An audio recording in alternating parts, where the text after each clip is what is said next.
얼마 전에 황당한 일을 겪어서 이렇게 이야기하러 왔어요. 지금도 생각하면 심장이 벌렁거리고 어이가 없어서 욕이 절로 나옵니다. 이제 갈라서서 남보다 못한 인간, 남의 편이라서 남편이라고 한다더니 그 말이 딱이네요. 남편과 저는 같은 중학교를 졸업한 선후배 사이입니다. 이후로는 오랜 시간을 오빠 동생으로 지냈고 그러다 20대 후반이 되어서야 사귀는 사이가 되었지요. 다른 연인들처럼 투닥거리는 시간도 있었고 다신 보지 말자며 헤어짐을 고한 순간도 있었습니다만 결국 2년의 연애 끝에 부부의 연을 맺게 되었네요.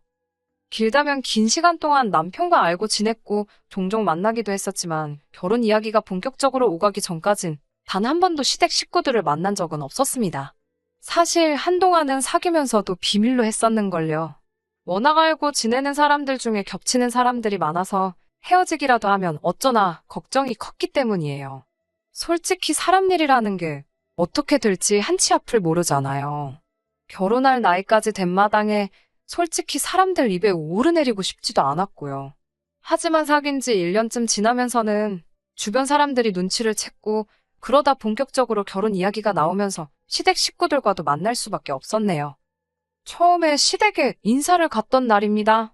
같이 점심이나 먹으며 친해지자는 어머님의 말씀을 남편을 통해 들었던지라 식사 후 디저트로 먹을 과일과 아버님이 좋아하신다는 중저가 양주 한 병을 사들고 찾아갔어요. 그런데 점심 초대를 받아 간 것인데 막상 도착한 시댁에는 아무것도 준비가 되어 있지 않더라고요. 어머님께선 남편에게 제 이야기를 많이 들으셨다며 특히 남편이 제가 집안일을 잘한다고 했답니다. 음식도 잘한다고요. 어이가 없었어요. 사귀는 동안 남편이 하도 졸라서 저희 집에 두어 번 놀러 오는 걸 허락해 준 적이 있었거든요. 그때 제 집을 보고는 정리가 정말 잘 되어 있다며 감탄을 하고 밥 좀 달라고 해서 있던 거랑 차려준 적이 있긴 하지만 그걸 뭐 한다고 어머님께 이야기를 한 건지 도통 이해가 되질 않았지요. 곧이어 어머님께선 저더러 같이 식사 준비를 하자고 하셨습니다. 생각지도 못한 상황에 당황한 제가 남편을 바라봤고 남편은 그런 저에게 한다는 소리가 얼른 가서 어머님을 거들어 드리랍니다. 처음 인사하러 온 자리에서 이게 무슨 상황인가 싶었지만 싫다는 소리를 못했어요. 어른들 말씀에 이건 좋고 이건 싫다고 의견을 내는 일이 쉬운 일은 아니잖아요.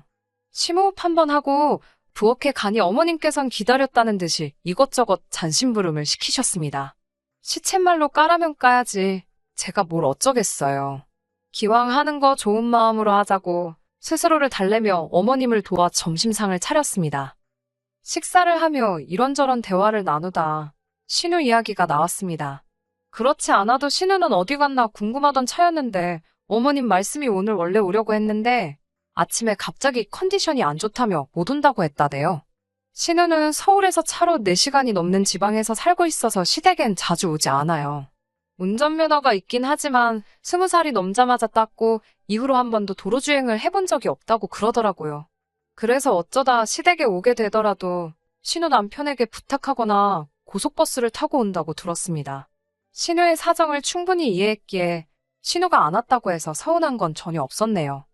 아무튼 식사를 마치고 거실에 모두 모여 앉으니 어머님께서 제가 사온 과일을 꺼내오셨습니다. 그리고는 당연하다는 듯 저에게 칼과 과일을 쥐어주셨는데 전 과일을 잘 못 갖거든요. 과일을 엄청 좋아하는 편도 아니고 보통 껍질째 먹을 수 있는 과일은 껍질째 먹어요. 쑥스러운 이야기지만 키위 같은 경우에도 저는 껍질을 까는 게 아니라 반딱 잘라서 수저로 퍼먹는 식이라 잠깐의 고민 끝에 못하는 건 못한다고 하는 편이 좋겠다 싶어서 솔직히 말했어요. 그러자 남편이 그럼 어머님이 깎은 과일을 며느리가 집어 먹기만 할 거냐며 그건 좀 아니지 않냐고 고개를 갸웃거리더군요. 이때는 좀 어이가 없어서 오빠도 어머님이 깎아주신 거 먹지 않냐고 웃으며 받아쳤습니다.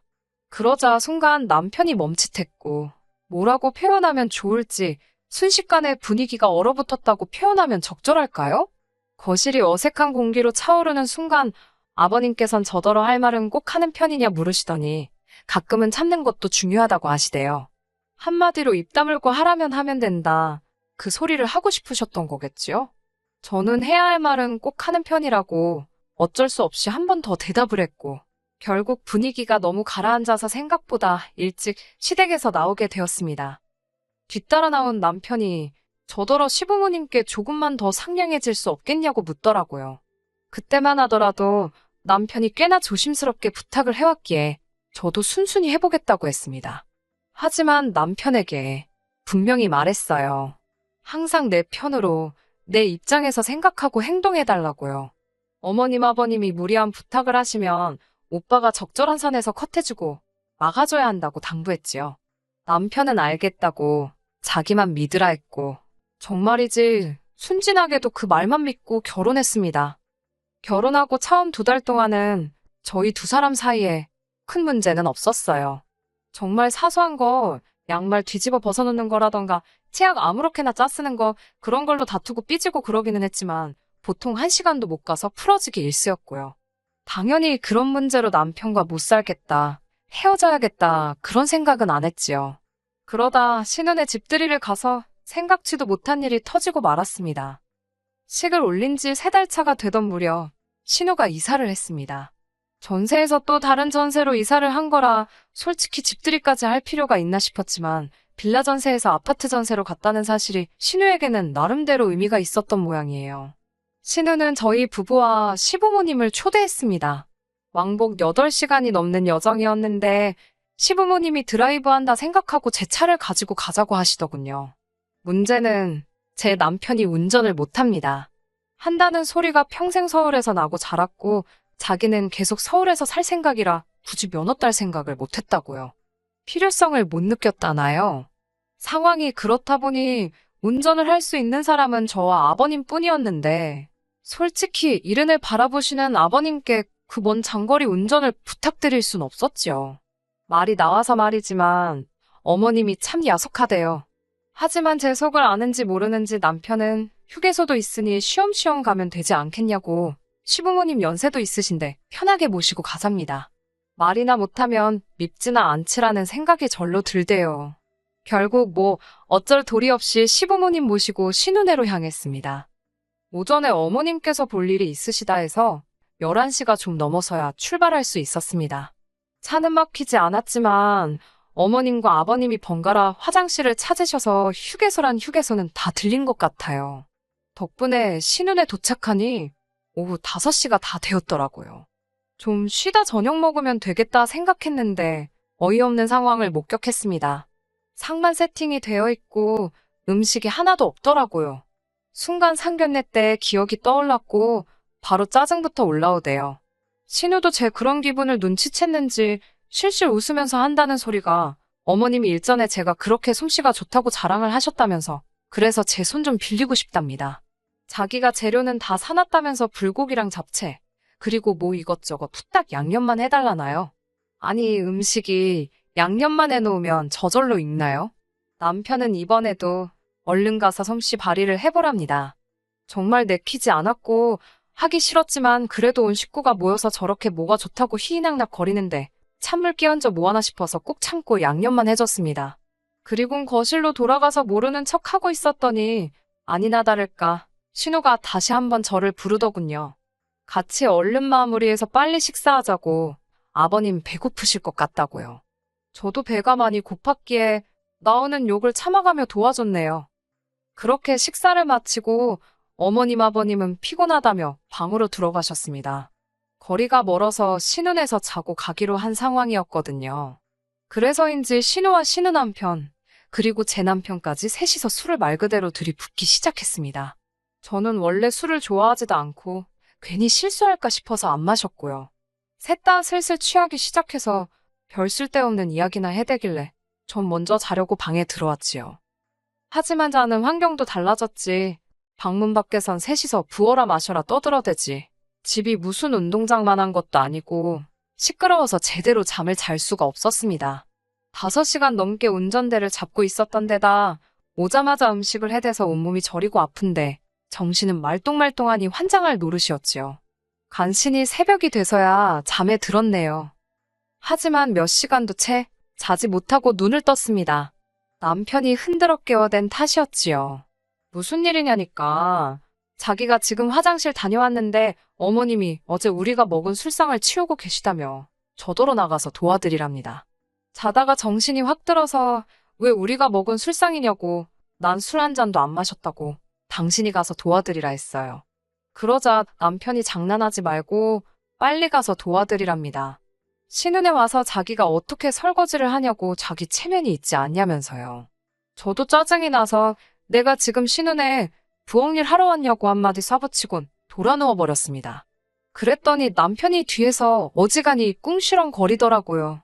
그러던지 말던지 무시하고 있었지만 왜 그럴수록 안 듣고 싶은데 더 잘 들리는 경우가 있잖아요. 그때가 딱 그랬어요. 어머님이 설거지를 하시는지 물소리도 콸콸 들리고 남편이 바깥 동태를 살피는지 방문이 열렸다 닫히고 솔직히 그냥 도와드릴까? 그런 생각을 안 한 건 아니었어요. 하지만 그 오랜 시간을 운전하고 왔는데 남편이고 시부모님이고 누구 하나 저한테 고생했다 말해준 사람이 없었거든요. 오히려 운전이 거칠어서 속이 울렁거렸다는 소리나 들었지요. 그런 생각을 하니까 이불 밖으로 한 발자국도 나가기 싫더라고요. 그런데 남편이 다시 저를 흔들어 깨웠습니다. 제가 진짜 그만하라니까 지금 어머님이 아무래도 아버님 아침 식사를 차리시는 것 같다며 이제 빨리 나가서 국이라도 끓여드리라고 성화였지요. 너무너무 화가 나서 집주인도 자는 마당에 내가 왜 남의 집 부엌 살림을 뒤지냐고 싫다고 했어요. 그러자 남편은 신우는 그런 거 신경 안 쓸 거라면서 빨리 가서 어머님을 도와드리랍니다. 이때는 저도 조금 커진 목소리로 싫다는데 왜 이러냐며 화를 냈고 남편은 남편대로 며느리가 어머님 돕는 게 당연한 거 아니냐며 진짜 저더러 너무 한다대요. 어머님 혼자 고생하시는데 누워있는 며느리가 세상 천지에 어디 있냐고요. 아니 신우도 누워있고 신우 남편도 누워있고 지금 당신도 이러고 있는데 왜 나만 달달 볶냐고 그만하라고. 그때 방문이 열렸습니다. 아버님이셨어요. 저랑 남편 둘 다 깬 걸 보셔놓고는 저한테만 해가 중천인데 아직도 그러고 있냐며 나와서 어머님을 도와드리라셨습니다. 남편이 그러니까 나가랄 때 나가지 괜히 왜 싫은 소리를 듣냐며 빈정거리대요. 진짜 가슴팍 중심이 막 뜨거워지는 게 이게 화병의 시작인가 싶더라니까요. 제가 남편더러 같이 나가서 어머님 도와드리고 식사하자니까 자기는 생각이 없답니다. 신은혜 깨면 같이 해장국이나 먹으러 갈 거라고요. 저는 원래 해장국을 좋아하지도 않고 아침부터 남편이랑 부딪힌 탓에 같이 갈 생각은 안 들더군요. 게다가 쓸데없는 입씨름을 해댔으니 입맛은 입맛대로 없었고요. 한편 어머님께선 뭐가 그렇게 못마땅하신지 식사 내내 저를 쳐다도 안 보시고 말 한마디 안 거시대요. 식사를 마치신 어머님께서 일어나시면서 설거지는 저더러 하랍니다. 솔직히 어찌됐건 좀 전에 안 도와드린 게 마음에 걸려서 설거지는 제가 할 참이었어요. 그런데 너무 당연하게 저더러 하라시니까 이게 단순히 서럽고 서운하고 그런 감정이 아니라요. 진짜 아니 내가 이 집 식모도 아니고 왜 나한테 저러시지 그런 생각부터 시작해서 별의별 생각이 들더라니까요. 그렇게 설거지를 마치고 한숨 돌리고 있는데 신은혜 부부가 느리적느리적 방에서 기어나오더군요. 그런 신은혜를 보곤 남편이 기다렸다는 듯이 해장국 먹으러 가자고 그러대요. 그러자 신우가 소파에 턱하니 걸터앉아서는 나가기 귀찮답니다. 그러면서 저더러 해장국을 끓여달래요. 어찌나 황당하던지 저는 처음에 제가 잘못 들은 줄 알았네요. 제가 어머님한테 끓여달라 하던지 아니면 배달시키자고 그랬어요. 여기 신우 집이고 신우 주방인데 이것저것 만지기 좀 그렇다고요. 기분 나쁘지 않게 하려고 최대한 돌려서 말한 거였지요. 그러자 신우는 괜찮다며 저더러 다 만져도 된다고 좀 해보랍니다. 말귀도 못 알아듣고 눈치도 없어서 이걸 어쩌나 생각하고 있는데 남편이란 작자가 저를 한쪽으로 잡아 끌더니 저더러 왜 이렇게 뻣뻣하게 구냐입니다. 자기 체면 좀 살려달라나요. 제가 남편에게 오빠야말로 내 자존심 좀 생각해달라고 내가 이 집 식모로 일하러 왔냐고 따졌지요. 그런데 언제 쫓아오셨는지 어머님께서 저희 대화를 들으시고 노발대발 하시는 거예요. 옛날 같으면 며느리들이 머리카락 파라다 남편 형제들 옷에 입히고 공부시키고 다 했답니다. 지금 저더러 그러라는 것도 아니고 국 좀 끓여주라는 건데 뭘 그렇게 말이 많냐면서 제가 황당해서 아니, 지금이 무슨 옛날 고리짝 배골른 시절도 아니고 무슨 말씀을 하시는 거냐고 따졌습니다. 온 가족이 아주 나를 부려먹으려고 작정을 한 사람들 마냥 왜 이렇게 일을 시키지 못해 안달이냐고 소리를 큉 질렀네요. 그러자 이번엔 무슨 선수 교체도 아니고 남편이 나서서는 저더러 어머님께 그렇게 달라드는 며느리가 어디 있냐입니다. 저더러 그렇게 안 봤는데 무서운 여자라나요. 저도 질세라 남편에게 그렇게 안 봤는데 한심하기 짝이 없다고 쏘아붙였어요. 그리고 남편이 안 보는 틈에 제 차키랑 핸드백만 챙겨서 신혼의 집에서 나왔습니다. 오로지 집에 가야겠다는 생각밖에 안 들더라고요. 출발한 지 1시간쯤 되어갈 무렵 남편에게서 전화가 걸려왔습니다. 남편 입장에선 어떻게 보면 제가 자기랑 싸운 직후에 사라진 거잖아요. 걱정할 법도 한데 1시간이나 지나서야 연락을 해왔다는 사실 자체가 서운하면서도 어이없고 허탈하고 그렇더라고요. 마음을 달래고 전화를 받으니 대뜸 적당히 하고 들어오랍니다. 제가 들어오는 거 좋아한다고 웃기고 있다고 받아쳤는데 전화기 너머로 내비게이션 소리가 들렸던 모양이에요. 저더러 너 지금 어디냐고. 설마 너. 그래서 제가 먼저 맞다고 나 지금 서울 간다고 쏴붙였습니다. 남편이 한숨을 쉬더니 장난하지 말고 빨리 차 돌리랍니다. 고속도로에서 차를 어떻게 돌리냐고 이 무식한 인간아. 제가 한껏 빈정거리며 대답을 해줬어요. 그제서야 남편도 상황이 심각한 걸 눈치챘는지 진짜 왜 그러냐면서 일단 와서 이야기하잡니다. 하지만 것도 얼마 못 가 회유가 안 통한다는 걸 눈치챘는지 악을 쓰기 시작했어요. 그러고 가면 시부모님께서 절 가만두지 않을 거라는 둥, 저 하나 때문에 지금 얼마나 많은 사람이 고생하게 생겼는지 아냐는 둥. 처음엔 약올은 남편 목소리 듣는 게 꼬스워서 들고 있었지만 들을수록 귀만 아파서 전화 그냥 끊어버렸습니다. 집에 오자마자 제가 한 일은 남편의 짐을 정리한 거예요. 주택 문제로 이런저런 가능성을 열어두고 있다 보니 결혼식 전에 집을 구하지 못했어요. 하지만 결혼식 하라고 받아놓은 날짜가 있었으니 일단 식부터 올리고 급한 대로 제가 살던 오피스텔에 신혼살림을 차린 상황이었지요. 이렇게 될 줄 모르고 남들과 다른 신혼생활에 소가리를 많이 했는데 막상 갈라서 자고 마음을 먹으니 참 다행이다 싶더라니까요. 그날 늦은 오후 남편이 오피스텔 앞으로 찾아왔어요. 아니 지 생각엔 지 집이니까 찾아온 거겠지요. 현관 앞에 꺼내놓은 지 짐을 봤는지 문이 부서져라 두들겨서 경찰을 불렀습니다. 사실 집안에 친정 부모님도 계셨고요. 그걸 몰랐던 남편은 경찰이 온 틈을 타 집안으로 들어오려다가 저희 부모님, 특히 아버지한테 얻어터질 뻔했네요. 남편은 국 끓이라고 한마디 했다고 집 나가는 저 같은 여자는 자기가 먼저 싫답니다. 그러면서 자기는 지금 쫓겨나는 게 아니라 제 발로 나가는 거라며 지인들한테 헛소리하지 말라나요? 저는 걱정하지 말라고 내가 겪은 일 그대로만 이야기할 거라고 했고요. 지금 저는 너무 행복합니다. 끝까지 들어주셔서 감사합니다. 오늘의 사연은 여기까지입니다. 구독과 좋아요, 알람 설정 부탁드리고 더 좋은 사연으로 다시 찾아뵙겠습니다. 감사합니다.